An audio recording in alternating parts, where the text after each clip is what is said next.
Iniutos na ng Korte Suprema sa PCSO na bayaran ang napanalo ng Lotto jackpot ng isang lalaki noong 2014.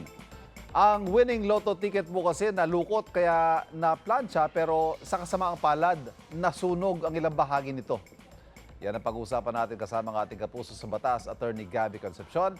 Good morning, Attorney Gabby. Good morning. Pera na, na-plancha pa. Sinuwerte ka na eh. Minalas ka pa. Ito na. Attorney, napakarami natin mga kababayan tumataya sa loto. Siyempre, instant yaman. Di ba? Ayon po sa PCSO, bawal daw lukutin, itupi, planchahin yung ticket. Para sa kaalaman ng mga tumataya sa loto, may exemption ba sa ganitong rule? Halimbawa, naitupi mo. Ibig sabihin ba, may chance pa rin makuha ang cash prize? Well, sa palagi ko, meron pa talagang chance. Yan kung medyo natupi lamang, pero malinaw pa rin ang mga numero. Although yung general rule pa rin po, no readable ticket, no payment. Okay. General rule.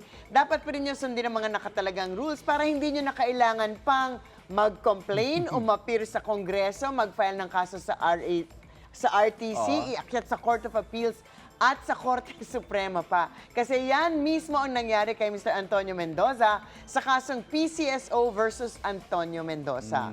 Ang nangyari sa kaso na to, tumaya si Mr. Mendoza sa isang partikular na Lotto outlet at Lucky Pick. Nananalo pala ang Lucky Pick, ha? Bumili siya ng 3 ticket at lucky nga siya talaga kasi nanalo yung mga numero sa isang ticket. More than 12 million pesos ang kanyang panalo. Malas na lamang at dahil sa excitement, nahablot ng kanyang ang winning ticket, nalukot ito, di nagpanik sila. Kaya nga, kasi nga, di ba, dapat pag nabasa, malukot, masulatan ng winning ticket.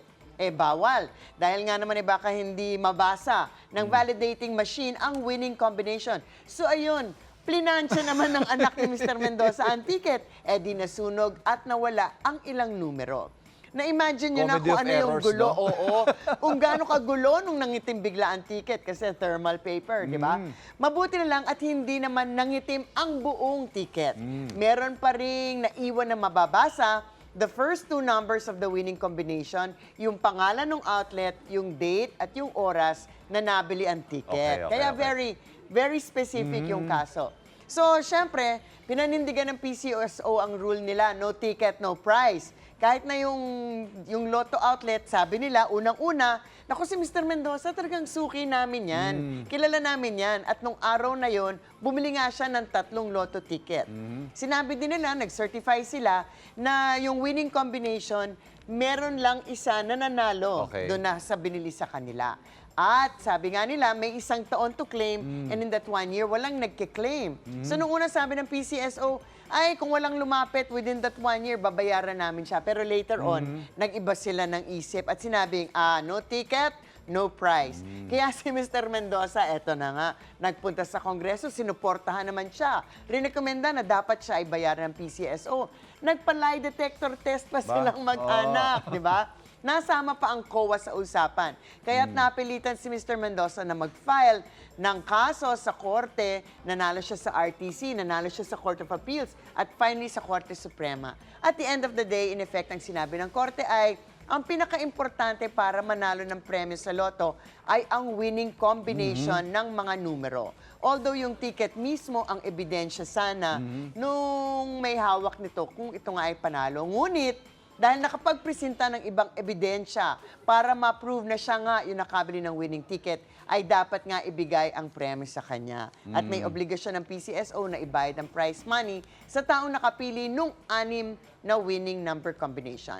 At dapat nga patunayan na siya nga ang pumili nito. But in any case, mas mabuti pa rin na huwag itupi, huwag basain, at lalong-lalo, huwag planchahin ang inyong ticket. Maswerte lamang nga at may naiwan pang information sa ticket dahil nga kung puro itim na yan, palagay ko, iba ang magiging resulta ng kasong to. Nilaban talaga niya. Why na? 12 million 12 million with 6% per annum hanggang mabayaran to. Attorney, isang maaaring mangyari, mawala yung winning ticket, mapasa kamay ng iba.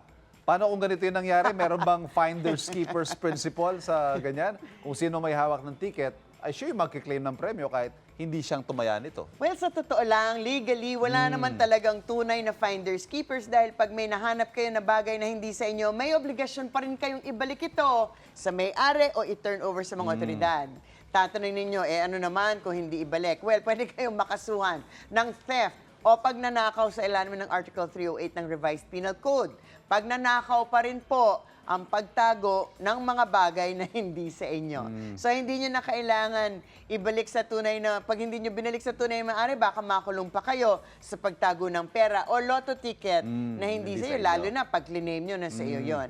Pero sa larong lotto ng PCSO, syempre, ang ginagawa lamang nila ay kung sino man ang may hawak na winning ticket, ito ang panalo. Hindi naman yung obligasyon na mag-research pa siya kung ito ba ay pinulot, ninakaw, nung ticket holder. Obligasyon ng ticket holder na itago ng maayos ang ticket at siguradong hindi niya.